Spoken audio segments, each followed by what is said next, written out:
Exercise 1.1 का 7th sum है। Let L be the set of all lines in a plane. L एक set दिया गया है सभी लाइंस का जो कि एक प्लेन में है। आर बी द रिलेशन, और आर एक रिलेशन है इन एल, एल पर है, जो कि डिफाइंड कैसे कि R equal to L1 L2, L1 is parallel to L2। पहले हम एल सेट को लिखेंगे, क्या है, all lines in a plane. एक प्लेन में जितनी भी लाइंस हैं उनका सेट है ये।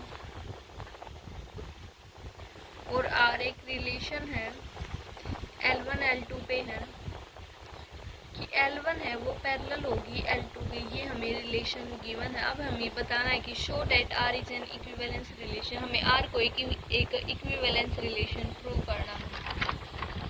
तो शुरू करते हैं फॉर रिफ्लेक्सिव रिलेशन से। पहले हम लिखेंगे for reflexive relation. As we know reflexive relation में क्या होता है, ए बिलोंग करता है सेट से और ए बिलोंग करता है रिलेशन से। हम जानते हैं कि कोई भी लाइन खुद के पैरेलल होती है, तो इसलिए हम लिखेंगे एज वी नो, जैसा कि हम जानते हैं, every line is parallel to itself. यदि कोई भी लाइन गिवन है तो वो खुद के पैरेलल तो होगी ही। कोई भी लाइन खुद के पैरेलल है तो ये इस रिलेशन को सेटिस्फाई कर रही है, तो ये क्या होगा, reflexive relation, hence it is reflexive. Next check करेंगे हम सिमेट्रिक के लिए, उसके लिए लिखेंगे हम फॉर सिमेट्रिक रिलेशन। अब सिमेट्रिक में क्या होता है, ए बी बिलोंग कर रहा है रिलेशन से तो बी ए भी करेगा। ए बी बिलोंग कर रहा है, इसका मतलब क्या है कि a is parallel to b. यहाँ पर हम लिखेंगे a b belong to relation, यह कंडीशन हमें गिवन होती है, means a is parallel to b. यहाँ पर हम कह रहे हैं कि ए पैरेलल है बी को, बी से, तो हम कह सकते हैं कि बी ए के भी पैरेलल होगा।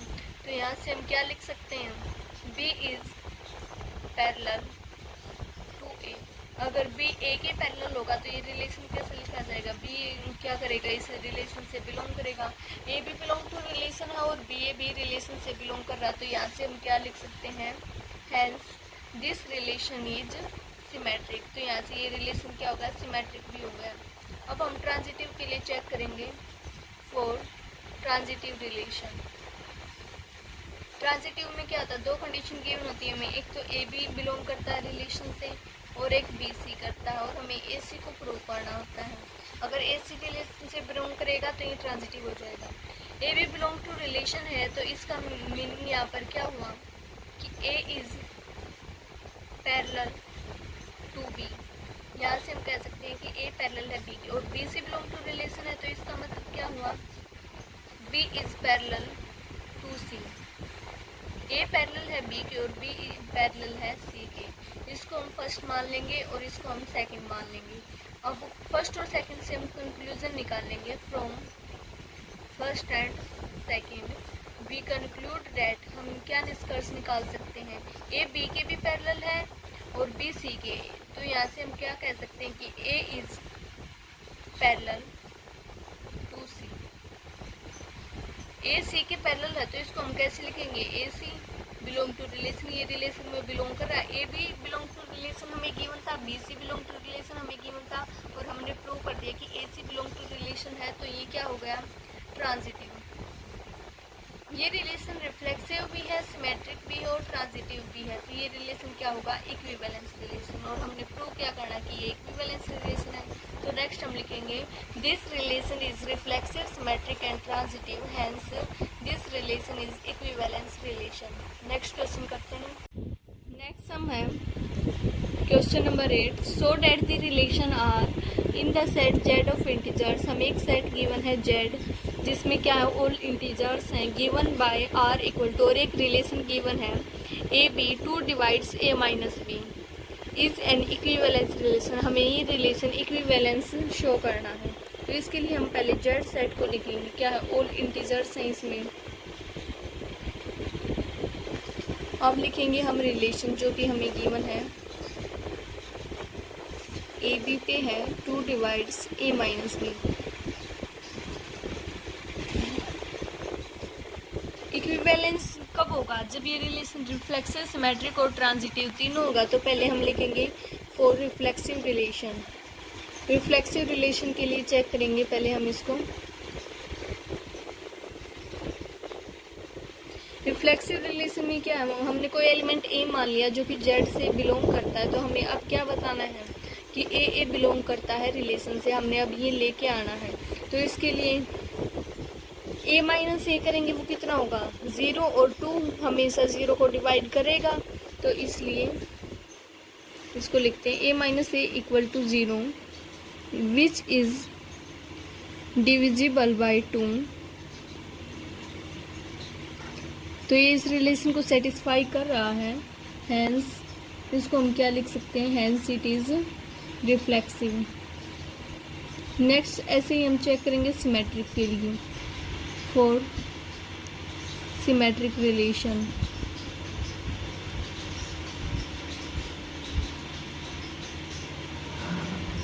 सिमेट्रिक रिलेशन में हमें गिवन होता है कि ए भी बिलोंग करता है रिलेशन से। इसका मतलब क्या हुआ कि A minus B is divisible by 2। अब यहाँ से हम क्या कंक्लूड कर सकते हैं, यदि ए माइनस बी 2 से डिविजिबल है तो हम ये भी तो कह सकते हैं कि बी माइनस ए 2 से डिविजिबल होगा। उसमें केवल सिंबल ही चेंज होंगे। जैसे मान लिया हमने यहाँ पे ए 4 है और बी 2 है, तो 4 माइनस 2 2 क्या है, 2 से डिविजिबल है। और अगर हम इसको b माइनस ए लिखे, 2 माइनस 4 लिखे, तो वो कितना आ जाएगा -2। वो भी क्या होगा, 2 से डिविजिबल होगा। तो इसलिए हम यहाँ पर लिख सकते हैं b minus a is divisible by 2। b minus a अगर 2 से डिविजिबल है तो ये क्या हो गया, b a belong to relation हो गया। ए भी बिलोंग टू रिलेशन है और b a belong to relation है। तो ये रिलेशन क्या हो गया, symmetric, hence it is symmetric. Next check करेंगे हम ट्रांजिटिव के लिए, फॉर ट्रांजिटिव रिलेशन। ट्रांजिटिव में हमें गिवन है ए बी बिलोंग टू आर। इसका मतलब यहाँ से हुआ a minus B is divisible by 2, और b c belong to R given है। तो यहाँ से हुआ b minus c is divisible by 2। अब हम इसको फर्स्ट मान लेते हैं और इसको सेकंड मान लेते हैं। यहाँ से हम क्या कंक्लूड कर सकते हैं, if a minus B is divisible by 2 और b minus c is divisible by 2, then we can say that a minus c is also divisible by 2। इसके लिए हम एक एग्जांपल लेके देखते हैं। मान लिया कि यहाँ पे a की वैल्यू 8 है, b की वैल्यू 6 है। तो 8 माइनस 6 2 क्या है, इस 2 से डिविजिबल है। और यहाँ पे b की वैल्यू कितनी थी 6, c की मान लिया 4 है, तो 6 माइनस 4 2, वो भी 2 से डिविजिबल है। तो a माइनस सी क्या है, a की वैल्यू कितनी थी 8, b की 6 थी, c की 2 थी। तो a की वैल्यू 8 और माइनस c की वैल्यू कितनी थी 2। तो 8 माइनस 2 कितना आ गया 6, वो 6 भी 2 से डिविजिबल है। तो यहाँ से हम क्या कंक्लूड कर सकते हैं कि a minus c is divisible by 2। अब a माइनस सी 2 से डिविजिबल है तो ये a c belong to relation कर रहा है। ए b belong to relation given है, b c belong to relation given है, और हमने प्रूव कर दिया कि ए सी रिलेशन से बिलोंग करता है। तो यहाँ से हम क्या कह सकते हैं कि hence this relation is transitive. ये रिलेशन रिफ्लेक्सिव भी है, सिमेट्रिक भी है और ट्रांजिटिव भी है। तो ये रिलेशन क्या हुआ, इक्विवेलेंस रिलेशन, यही हमने प्रूव करना था। चलिए नेक्स्ट क्वेश्चन करते हैं। नेक्स्ट 9 सम है, let Z be the set of all integers. Z एक सेट है जिसमें सभी इंटीजर्स आते हैं, and R be the relation, और आर रिलेशन गिवन है किस पे है, ऑन जेड, इन सभी इंटीजर्स पे है, जिसको डिफाइन किया गया है कैसे, R equal to a b, a belong to Z, a एक इंटीजर है, b belong to Z, b भी एक इंटीजर है, and a minus B is divisible by 5। Prove that R is an equivalence relation. हमें इस relation को equivalence relation prove करना है। ये तो सेम पिछला 8 क्वेश्चन था, उसमें यहाँ पे 5 की जगह क्या लिखा हुआ था, 2 लिखा हुआ था, बस लैंग्वेज का ही डिफरेंस है। उसमें क्या लिखा हुआ था, 2 डिवाइड ए माइनस बी। तो इसको हम कैसे भी लिख सकते हैं इस रिलेशन को, 5 डिवाइड ए माइनस बी, या फिर ऐसे लिख लो a minus B is divisible by 5। Question तो सेम ही रहना है। तो पहले हम इसको लिख लेते हैं, इसके बाद आगे के स्टेप आप खुद कर सकते हैं, जैसे कि क्वेश्चन नंबर 8 में हमने किए थे, सेम वही स्टेप हैं। फिर भी अगर आपको कोई प्रॉब्लम आती है तो आप कमेंट में मुझे बता सकते हैं। नेक्स्ट 10 क्वेश्चन है, show that the relation R a b है जेड से बिलोंग करते हैं। जेड यहाँ पे क्या, सेट जेड ऑफ इंटीजर्स का सेट है, and a plus b is even. Relation क्या है कि ए प्लस बी दो इंटीजर्स हैं, ए और बी दो इंटीजर्स है, तो ए प्लस बी हमें इवन दिया गया। तो इज एन इक्विवेलेंस रिलेशन, हमने इस रिलेशन को इक्विवेलेंस बताना हो the set Z of integers. तो पहले हम जेड सेट को लिखेंगे, क्या आता है इसमें, ऑल इंटीजर्स। अब रिलेशन लिखेंगे a comma b belong to integer and a plus b is even. ये हमें रिफ्लेक्सिव शो करना है, तो इसके लिए हम पहले इसको रिफ्लेक्सिव इक्विवेलेंस शो करना है, तो इसके लिए हम पहले इसको रिफ्लेक्सिव शो करेंगे, फिर सिमेट्रिक और फिर ट्रांजिटिव। अगर ये तीनों हो गया तो ये इक्विवेलेंस हो जाएगा। तो हम पहले लिखेंगे फॉर रिफ्लेक्सिव रिलेशन। रिफ्लेक्सिव में हमने मान लिया कि ए कोई एलिमेंट है जो कि इंटीजर्स से बिलोंग कर रहा है, तो हमने ए प्लस ए को क्या दर्शाना, इवन दर्शाना। तो ए प्लस ए कितना होता है, 2a। तो 2a क्या है, इवन नंबर है। तो यहाँ पर हम लिखेंगे which is an even number, hence this satisfies the relation, so this relation is reflexive relation. ऐसे ही अब हम सिमेट्रिक के लिए करेंगे इसको, लिखते हैं फॉर सिमेट्रिक रिलेशन। सिमेट्रिक में हमें एक कंडीशन गिवन होती है कि a b belong to relation. A b belong to relation का मतलब क्या हुआ कि a plus b is even. अगर ए प्लस बी इवन है तो इसको हम ऐसे भी तो लिख सकते हैं, then we can say and write that. हम इसको कह भी सकते हैं और लिख भी सकते हैं। Then we can say that b plus a is even. A plus b even है तो हम बी प्लस ए को भी तो इवन कह सकते हैं। तो यहाँ से क्या हुआ, बी ए बिलोंग हो रहा है रिलेशन से, a b belong to relation given था और b a belong to relation हो रहा है। तो इस रिलेशन को हम क्या कह सकते हैं, सिमेट्रिक रिलेशन। इसलिए हम यहाँ पर लिखेंगे hence this relation is symmetric. Next check करेंगे हम ट्रांजिटिव को, फॉर ट्रांजिटिव रिलेशन। ट्रांजिटिव में हमें दो कंडीशन गिवन होती है, ए बी बिलोंग टू रिलेशन। तो यहाँ से हम क्या कह सकते हैं कि a plus b is even. Next हमें गिवन है b c belong to relation, यहाँ से b plus c is even. अब हमने a c belong to relation दर्शाना है, इसको फर्स्ट मान लिया और इसको सेकंड मान लिया। From first and second we can conclude that a plus c is even. यहाँ से हमने मान लिया कि ए 1 है और बी 3 है। 1 + 3 4, वो क्या आ रहा है, इवन नंबर आ रहा है, और 1 और 3 इंटीजर्स हैं। ऐसे ही हम यहाँ पे मानेंगे बी की वैल्यू 3 है और मान लिया हमने यहाँ पे सी की भी वैल्यू 3 है, तो 3 + 3 6, वो भी इवन हो गया। अब ए सी को देखेंगे, ए की वैल्यू कितनी थी 1, सी की वैल्यू कितनी थी 3, 1 + 3 4, वो भी क्या होगा, इवन। तो a plus c is even. A c even है तो यहाँ से हम लिखेंगे a c belong to relation. यहाँ पे a b belong to relation है, b c belong to relation है, और ए सी बी इस रिलेशन से बिलोंग कर रहा है, तो ये रिलेशन यहाँ से क्या होगा, ट्रांजिटिव। लिखेंगे हम hence this relation is transitive. ये रिलेशन रिफ्लेक्सिव भी है, सिमेट्रिक भी है और ट्रांजिटिव भी है, तो ये रिलेशन क्या होगा, इक्विवेलेंस रिलेशन। ये हमें शो करना था। Next question. हेलो दोस्तों, स्वागत है आपका इस एक्सरसाइज की पार्ट 3 में। पहले 2 पार्ट हम कर चुके हैं, तो चलिए नेक्स्ट पार्ट करते हैं। इसमें हम 11th सम से स्टार्ट करेंगे। तो हमारे 2 ही सम रहते हैं इस एक्सरसाइज के, 11 और 12।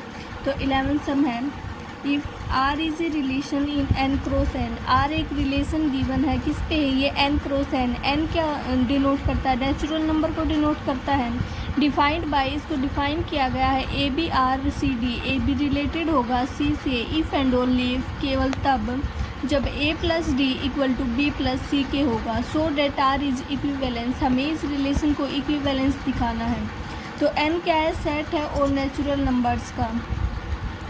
ए बी रिलेटेड है सी डी से, तो यहाँ से a plus d equal to b plus c. For reflexive relation पहले हम इसे रिफ्लेक्सिव के लिए चेक करेंगे। ए बी आर, यहाँ पर रिफ्लेक्सिव रिलेशन में क्या होता है, ए बिलोंग टू नेचुरल नंबर करता है, तो इसमें n क्रॉस n लेना है, तो यहाँ पे हम ए बी बिलोंग टू ले लिया n क्रॉस n से। अब हमने शो करना है कि ए बी इससे रिलेटेड है, तो ए आर ए हम चेक करते हैं, तो इसमें a B R a b को चेक करेंगे। तो ये रिलेशन था a plus d equal to b plus c, तो ए प्लस डी पहले इसका फर्स्ट एलिमेंट और इसके लास्ट वाले एलिमेंट को जोड़ा गया था, और इसमें इसके लास्ट एलिमेंट और इसके फर्स्ट एलिमेंट को जोड़ा गया था। तो ऐसे इसमें करेंगे a प्लस बी और b प्लस ए। जैसा कि हम जानते हैं b प्लस ए प्लस बी के इक्वल होता है, तो यहाँ से ये दोनों इक्वल हो गए, इसलिए ये रिलेशन रिफ्लेक्सिव है। ये रिलेशन वहाँ से रिफ्लेक्सिव हो गया। अब हम इसको सिमेट्रिक के लिए चेक करते हैं। सिमेट्रिक में जैसे कि हमें एक कंडीशन गिवन होती है कि ए बी रिलेशन से बिलोंग करता है, यहाँ पे हम ले लेते हैं कि ए बी रिलेटेड है सी डी से, तो इसका मीनिंग यहाँ पे क्या हुआ कि ए प्लस डी किसके इक्वल होगा, बी प्लस सी के इक्वल होगा। अब ए plus D b plus c के इक्वल है, इसको हम ऐसे भी तो बोल सकते हैं कि c plus b d plus a के इक्वल है, क्योंकि a plus d d plus a equal बात है, और c plus b b plus c ये भी सेम ही बात है। तो इसको हम ऐसे लिख सकते हैं। तो यहाँ से सी ए क्या कर रहा है, बी डी से रिलेटेड है, तो c d related to b a, hence it is symmetric. यहाँ से ये सिमेट्रिक हो जाएगा, जैसे c plus a equal to d plus b. Next है for transitive relation. Transitive relation में एक कंडीशन गिवन है, ए बी रिलेटेड है सी डी से, तो यहाँ से a plus d equal to b plus c. Next c d related p q, ये हमने मान लिया कि ये सेकंड कंडीशन हमें गिवन है, तो यहाँ से हम क्या लिखेंगे, c plus q equal to d plus b. इसको हम फर्स्ट मान लेंगे और इसको सेकंड मान लेंगे। अगर हम अब इन दोनों को ऐड करें, तो यहाँ से क्या होगा, a plus d plus c plus q equal to b plus c plus d plus p. यहाँ पे डी से डी कैंसिल हो जाएगा, सी से सी कैंसिल हो जाएगा, तो a plus q b plus p के इक्वल आ जाएगा। A plus q b plus p के इक्वल है, तो यहाँ से हम लिख सकते हैं कि ए बी रिलेटेड है पी क्यू से। तो यहाँ से हम देखेंगे तो a plus q equal to b plus p है। तो ये रिलेशन यहाँ से ट्रांजिटिव होगा। यह रिलेशन रिफ्लेक्सिव भी है, सिमेट्रिक भी और ट्रांजिटिव भी है। तो यह रिलेशन क्या होगा, इक्विवेलेंस रिलेशन। तो यहाँ पर हम लिखेंगे this relation is reflexive, symmetric and transitive, hence this relation is equivalence relation. Next question करते हैं। नेक्स्ट सम है let N denote. N denote करता है the set of all natural number. N क्या है, सेट है सभी नेचुरल नंबर्स का। एंड आर एक रिलेशन है, किस पे डिफाइंड है, वो एन की मल्टीप्लाई पे डिपेंड है, एन की कार्टेशियन प्रोडक्ट पे। Defined by a B related to c D, a d b plus c. ये रिलेशन इस प्रकार डिफाइंड है कि ए बी सी डी से रिलेटेड कब होगा, जब a d into b plus c equal to b c into a plus d के होगा। तो इस रिलेशन को हमने इक्विवेलेंस रिलेशन दिखाना है एन की कार्टेशियन प्रोडक्ट पे। एन और नेचुरल नंबर्स का सेट है A B related to c d. पहले हमें जो गिवन होता है हम उसको लिखेंगे a d into b plus c equal to b c into a plus d. ये रिलेशन हमने इक्विवेलेंस शो करना चाहिए। इक्विवेलेंस कब होगा, जब ये रिलेशन रिफ्लेक्सिव, सिमेट्रिक और ट्रांजिटिव होगा। तो पहले हम इसको रिफ्लेक्सिव के लिए चेक करते हैं। For reflexive relation a B related to a b. Reflexive में क्या होता है, ए बिलोंग टू रिलेशन करता है, मतलब सेम एलिमेंट होते हैं। तो यहाँ पे ए बी लिया है, तो यहाँ पे भी ए बी ही होगा। तो अब इस रिलेशन के अकॉर्डिंग देखते हैं। यहाँ पर इन्होंने क्या किया था, इसके फर्स्ट और इसके सेकंड एलिमेंट की मल्टीप्लाई की थी ए डी। तो यहाँ पे इसके फर्स्ट और सेकंड एलिमेंट की मल्टीप्लाई करेंगे तो ये आ जाएगा ए बी। फिर बाद में इन दोनों को जोड़ रखा है बी प्लस सी। तो यहाँ पर अब हम इन दोनों को जोड़ेंगे तो b plus a equal to. अब इस रिलेशन में यहाँ पे क्या किया हुआ है, अब इन दोनों की प्रोडक्ट है, तो इन दोनों की प्रोडक्ट बी और ए की प्रोडक्ट बी है, और जो ये रिमेनिंग एलिमेंट है इनको जोड़ दिया a plus b. A b into b plus a equal to b into a plus b. अभी हम इसको आगे सोल्व करके भी देखिए तो a b square plus a square b equal to a square b plus a b square, ये equal है। तो ये रिलेशन रिफ्लेक्सिव हो गया है यहाँ से। अब हम इसको सिमेट्रिक के लिए चेक करेंगे। सिमेट्रिक में जैसे कि हमें पता है कि एक कंडीशन गिवन होती है, तो a B R C d. यहाँ से हम इसको क्या लिख सकते हैं, a d into b plus c equal to b c into a plus d. लेकिन हम अब इसको ये भी तो लिख सकते हैं, b c into a plus d equal to a d into b plus c, इसको ये लिख सकते हैं। तो ये रिलेशन यहाँ से क्या होगा, सी डी रिलेटेड है ए बी सी। जैसे कि अगर हम अब इसको चेक भी करें तो फर्स्ट की लास्ट वाले से मल्टीप्लाई करनी थी, c b into d plus a, c भी लिख लो या बी सी, वो तो कोम्यूटेटिव होते हैं। तो d plus e equal to a d into b plus c, ये इसके इक्वल है। तो ये रिलेशन क्या होगा यहाँ से, सिमेट्रिक। अब हम ट्रांजिटिव के लिए चेक करेंगे, a B related c d, ये फर्स्ट कंडीशन मान लेते हैं जो कि हमें गिवन है। तो a d into b plus c equal to b c into a plus d हो जाएगा यहाँ से। अब c d related e f है, यहाँ से c f into d plus e equal to d e into c plus f के equal हो जाएगा। अब हमने इसको ट्रांजिटिव प्रूव करना है, तो ये क्या प्रूव करना है कि ए बी और ई एफ रिलेटेड है। ए बी और ई एफ रिलेटेड है, ये कब होंगे, जब a f into b plus e किसके इक्वल होगा, b e into a plus f. यहाँ पे ये दोनों इक्वल हैं, तो हैंस इट इज़ ट्रांजिटिव। ये रिलेशन क्या हो गया, ट्रांजिटिव। यह रिलेशन रिफ्लेक्सिव भी है, सिमेट्रिक भी है, ट्रांजिटिव भी है। तो यह रिलेशन क्या होगा, equivalence relation. So we can write that this relation is an equivalence relation.